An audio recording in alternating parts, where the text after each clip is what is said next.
Video, we are going to go over transitioning and a couple different ways that you can actually do that with your feet. And so we're going to watch Coach here as he goes through this movement, and we're going to slow it down. Okay.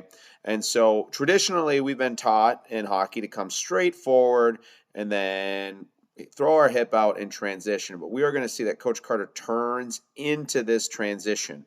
So he's currently turning in, his toes are in, and then he is going to flip from that over onto the other side and then come back. Now, the reason we do this type of transition versus the more old school come forward, basically stop, and then start hightailing it backwards, is that this allows us to maintain more speed.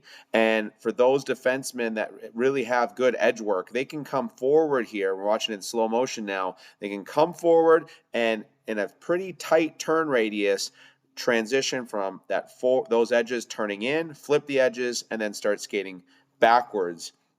So let's go ahead and watch it one more time.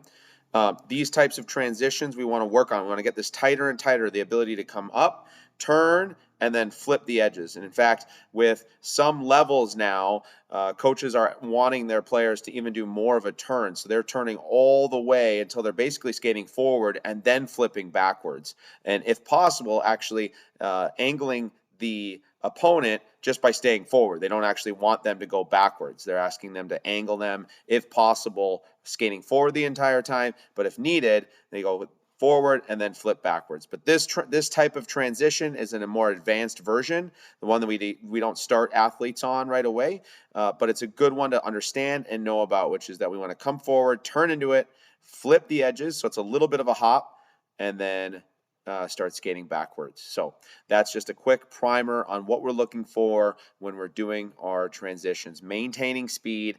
Don't shave on the ice. Don't cut on the ice as much as you possibly can. You will obviously do that a little bit, but as smooth as you can, flip from your edges turning into it, and then flip onto your edges going backwards. So forward turn, flip into that backward turn. Really nice smooth transition, and keep that turn radius as tight as you possibly can.